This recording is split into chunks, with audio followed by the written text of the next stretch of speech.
ሰላምን ጥዕናን ኣብ ዘለኹምዎ ኩሉ ኩርና ዓለም ይምነዩ ኣብ ናይ ሎሚ ትምህርትና ኣገራሚ ሓበሬታ ሒዘልኩም መፅአ ኣለኹ። ብቐፃሊ ክንምገቦም ከለና ጥዕና ዝህቡና ነዊሕ ዘመናት ብዘይ ዝኾነ ቃንዛን ሕማምን ጥዑይ ዕድመ ክህልወና ዝሕግዙና ብብዙሓት መፅናዕትታትን ምርምራትን ምስክርነትን ተቐባልነት ዝረኸቡ 4 ዝኾኑ ኣሕምልትን ኣትክልትን ምግብታትን ክነግረኩም እየ።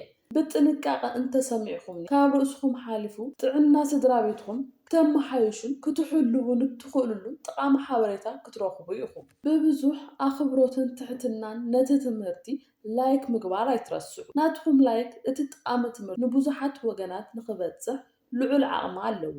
ላይክ ካብ ምግባር ብተወሳኺ ነቲ ትምህርቲ ንኻልኦት ሰባትን ስድራ ቤትኩምን ክተካፍልዎም ሼር ክትገብርዎም ሓተኩም። ንድሕረ ባይታይ ሓደሽቲ ዝኾንኩም ሰባት ዶክተር ማይና ይበሃል። ቻናለይ ሰብስክራይብ ምግባር ኣብ ጥቓ ዘላ ምልክት ደወል ሓንሳብ ብምትዋዕ ዝፍንዎም ትምህርትታት ናትኩምን ናይ ስድራ ቤትኩምን ጥዕና ሓልው። ቀዳማይ ጻዕዳ ሽጉርቲ እዩ። ጻዕዳ ሽጉርቲ ብክልተ ዓይነት መንገዲ ክንጥቀመሉ ንኽእል ኢና። ቀዳማይ ከም ሻሂ ጻዕዳ ሽጉርቲ ክንጥቀመሉ ንኽእል። ካልኣይ ድማ ምግቢ ኣብ ነብስለሉ ግዜ ከም መመቀሪ ንጥዑም መቐረት ክንጥቀመሉ ንኽእል ኢና። ጻዕዳ ሽጉርቲ ንጥዕናና ጠቃሚ ዝኾነ ቀንዲ ምኽንያት በዞም ዝስዕቡ ክልተ ቫይታሚናትን ኬሚካላትን ዘለዎ ጽንዓት እዩ። እቲ ሓደ ጻዕዳ ሽጉርቲ ኣብ ውሽጡ ኣሊሲን ተባሂሉ ዝጽዋዕ ብተፈጥሮ ኣብ ጻዕዳ ሽጉርቲ ዝርከብ ኬሚካል ሒዙ ኣሎ። ካልኣይ ድማ ካልኦት ንጥረ ነገራትን ቫይታሚናትን እኳ እንተሃለዎ ካብ ካልኦት ቫይታሚናትን ንጥረ ነገራትን ብዝለዓለ ደረጃ ቫይታሚን B6 ሒዙ ኣሎ። ኣብ ጻዕዳ ሽጉርቲ ዘሎ ኣሊሲን ዝበሃል ኬሚካል ነዞም ዝስዕቡ ክልተ ኣገረምቲ ጥቕምታት ይህበና። ቀዳማይ ጥቕሚ ጥዕና ልብና ብዝለዓለ ደረጃ ይመሓይሾ። ኣሊሲን ዝበሃል ኣብ ጻዕዳ ሽጉርቲ ዘሎ ኬሚካል ናብ ውሽጥና ኣብ ዝኣተወሉ ግዜ ኣብ ቱቦ ደም ወይ ድማ ናይ ደም ቱቦታት ውሽጢ ጥዑይን ዝሰለጠ ፍርያት ናይትሪክ ኦክሳይድ ንክህሉ ይገብር። ሰብነትና ናይትሪክ ኦክሳይድ ዘፍርየሉ ቀንዲ ምኽንያት ኣብ ቱቦ ደም ውሽጢ ፀቢብነት ንኸይፍጠር ጥዑይ ዝኾነ ዋሕዚ ደም ናብ ልብና ካብ ልብና ድማ ናብ ዝተፈላለዩ ክፋላት ሰብነት ንክህሉ ንምግባርን ንምስላጥን እዩ። እኹል ዝኾነ ፍርያት ናይትሪክ ኦክሳይድ ኣብ ሰብነትና ዘይምህላው ሰብነትና ናይትሪክ ኦክሳይድ ብእኹል መጠን ከፍሪ ዘይምኽኣሉ ናይ ደም ቧንቧታት ፀቢብነት ከስዕብ ይኽእል እዩ። ከምዚ ዓይነት ፀቢብነት ናብ ልብናን ካብ ልብና ናብ ዝተፈላለዩ ክፍልታት ሰብነትናን እኹል ዋሕዚ ደም ንኸይህሉ ብምግባር ስራሕ ልብና ሙሉእ ብሙሉእ ክተዓናቐፍ ክቋረፅ ብልዑል ደረጃ ጥዕናና ክዝረግ ይኽእል። ካብዚ ብተወሳኺ ኣብ ጻዕዳ ሽጉርቲ ዘሎ ኣሊሲን ዝበሃል ኬሚካል ምስ ልዑል ክምችት ኮሌስትሮል ተተሓሒዙ ኣብ ናይ ቱቦ ደም ክፍጠር ዝኽእል ምዕፃውን ምርግኣን ይከላኸል። ከምቲ ቅድሚ ሕጂ ዝረኣናዮ ሰብነትና ብጉበት ወይ ድማ ብጸላም ከብዲ ኣቢሉ ኣብ ደምና ዝዘዋወር መጠን ኮሌስትሮል ይቋፀር እዩ። ኣብ ሰብነትና ካብ መጠን ንላዕሊ ፍሪ ራዲካል ዝበሃሉ ጎዳእቲ ሞለኪላት ክእከቡ ከለዉ ጥዑያት ዝነበሩ ኮሌስትሮላት ብቐሊሉ ኦክሲዳይዝድ ብምዃን ምዞም ጎዳእቲ ኬሚካላዊ ለውጢ ብምክያድ ንጥዕናና ብጣዕሚ ሓደገኛ ዝኾኑ ዓይነት ኮሌስትሮላት ይቕየሩ። ከምዚኦም ዓይነት ኮሌስትሮላት ምስ ዝእከቡ ብቐሊሉ ቱቦ ደም ብምዕፃው ዝተፈላለዩ ናይ ጥዕና ፀገማት የስዕቡ። ካብቶም ዘስዕብዎም ፀገማት ሓደ ልቢ ብልዑል ደረጃ ምጉዳእ እዩ። ኣብ ጻዕዳ ሽጉርቲ ዘሎ ኣሊሲን እዞም ጎዳእቲ ሞለኪላት ኣብ ሰብነትና ንኸይእከቡ ብምምኻን ካብ ሰብነትና ንኽወፁ ይገብር። ካልኣይ ጥቕሚ ጻዕዳ ሽጉርቲ ኣብቲ ኣብ ውሽጢ ዘሎ ቫይታሚን B6 ዝመፀ እዩ። ቫይታሚን B6 ምስ ሓንጎልና ብምትሕባር መልእኽቲ ዘመሓላልፉ ሞለኪላት ወይ ድማ ኒውሮናት ብእኹል መጠን ኣብ ናይ ነርቭ ስርዓት ወይ ድማ ነርቭ ሲስተም ንክህሉ ብምግባር ዝሰለጠ ስራሕቲ ክፍልታት ሰብነትና ንክህሉ ይገብር።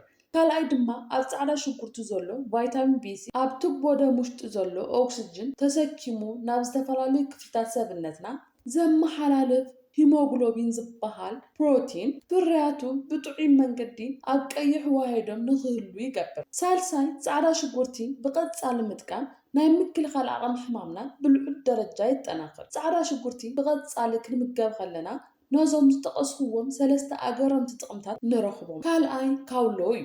ካውሎ ብቐጻሊ ምምጋብ ቀዳማይ ጥቕሙ ዋህዮታት ወይ ድማ ሴላት ካንሰር ዘመስርትሉ ዕድል ብልዑል ደረጃ የውርዶን ይቕንሶን። ካውሎ ኣብ ውሽጡ ግሉኮሲኔሌት ዝበሃል ኣገራሚ ኬሚካል ሒዙ ኣሎ። ካውሎ ኣብ እንምገበሉ ግዜ እቲ ግሉኮሲኔሌት ናብ ሰውነትና ድሕሪ ምእታዉ ናብ ሳልፎራፊንን ኢንዶሊን ዝበሃሉ ኬሚካላት ብምቕያር ኣብ ዝተፈላለዩ ክፍልታት ሰውነትና ዋህዮታት ካንሰር ናይ ምምስራት ኩነታትን ዕድሎምን ናይ ምቁራፅ ስራሕ ይሰርሑ። ብቐንዱ ድማ እዚ ስራሕ እዚ ዝሰርሕዎ ዲኤንኤ ሞለኪል ብምሕላውን ብምክልኻልን እዩ።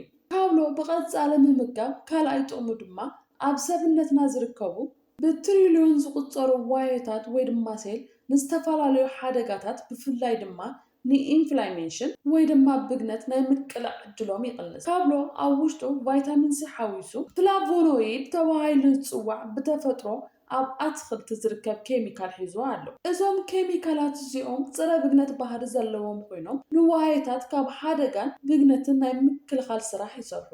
ኣብ ሰብነትና ንዝፍጠሩ ብዙሓት ሕማማት ክሳብ 70% ዝበፅሕ ደረጃ ሓላፍነት ዝወስድ ኢንፍላሜሽን ወይ ድማ ብግነት እዩ። ከምዚ ዓይነት ጎዳኢ ስርዓት ኣብ ሰብነትና ንከይካየድን ንኸይፍጠርን ናይ ምክልኻል ጥቕሚ ይህብ። ሳልሳይ ጥቕሚ ካውሎ ብቐጻሊ ምምጋብ ጥዕና ጉበት ወይ ድማ ጸላም ከብድና ምምሕያሽ እዩ። ሳልሳይ ቀይሕ ብርስን እዩ። ቀይሕ ብርስን ኣብ ውሽጡ ነዘን ዝስዕቡ ንሰብነትና ጠቐምቲ ዝኾኑ ንጥረ ነገራት ሒዙ ኣሎ። ፕሮቲን፣ ፖታሽየም፣ ፋይበር ሒዙ ኣሎ። ቀይሕ ብርስን ብቐጻሊ ምምጋብ ካልኦት ብዙሓት ጥቕምታት እኳ እንተሃለዎ ኣብዚ ቪድዮ እዚ ትኩረት ሂብና እንሪኦ ካብ ፋይበር ኣንጻር ዘለዎ ጥቕሚ እዩ። ኣብ ቀይሕ ብርስን ዘሎ ፋይበር ስርዓተ ምሕቃቕ ምግቢ ውሽጢ ዘሎ ብትሪልዮን ዝቁጸሩ ማይክሮባዮምስ ተባሂሎም ዝፅውዑ ጥዑያት ባክተርያታት፣ ፋንገሳትን ተመሳሰልቲ ህይወት ዘለዎም ዋህዮታትን በዝሖም ንኽውስኽን ጥዕንኦም ንኽመሓየሽን ይገብር። ጥዕና እዞም ባክተርያታት እዚኣቶም ምውሳኽ ሰብነትና ካብ እንምገቦ ምግብታት ብጥዑይ መንገዲ እኹል ንጥረ ነገራትን ቫይታሚናትን ንኽረክብ ይገብር። እዚ ድማ ንጥዕና መላእ ሰብነትና ብጣዕሚ ጠቃምን ኣገዳስን እዩ። ራብዓይ ዓሳ እዩ። ዓሳ ብቐጻሊ ምምጋብ ንሰብነትና ብዙሓት ጥቕምታት ይህበና። ንኣብነት ዓሳ ካብ ካልኦት ምግብታት ብዝበለፀ ደረጃ ናይ ኦሜጋ 3 ፋቲ ኣሲድ ምንጪ እዩ። ብፍላይ ድማ ዶኮሳኩሴናይክ ወይ ድማ ዲኤችኤን፣ ኢኮሳፔንክቶናይክ ወይ ድማ ኢፒኤን ዝበሃሉ ኦሜጋ 3 ፋቲ ኣሲድ ሒዙ ኣሎ። እዞም ፋቲ ኣሲድ እዚኦም ንጥዕና ሓንጎልናን ልብናን ዘለዎም ጥቕሚ ብጣዕሚ ልዑል እዩ። ካልኣይ ድማ ዓሳ ካብ ካልኦት ምግብታት ብዝበለፀ ደረጃ ምንጪ ቫይታሚን ዲ እዩ። ኣብ ዓሳ ዘሎ ቫይታሚን ዲ ንህንፀት ዓጽምን ጭዋዳን ኣዝዩ ኣገዳሲ እዩ። ሳልሳይ ድማ ዓሳ ካብ ካልኦት ምግብታት ብዝበለፀ ደረጃ ምንጪ ቫይታሚን ኤ እዩ። ነዞም 4 ምግብታት እዚኦም ብቐጻሊ ምምጋብ ነዊሕ ዓመታት ካብ ሕማም ብዝረሓቕ መገዲ ብጥዕና ንኽንነብር ይሕግዙና። ኣብ ናይ ሎሚ ትምህርትና ጠቐምቲ ሓሳባትን ምኽርታትን ከም ዝረኸብኩምሉ ተስፋ ይገብር። ብቐጻሊ ብኻሊእ መሃሪ ቪድዮ ክሳብ እንራኸብ ሰናይ ግዜ ይኹነልኩም።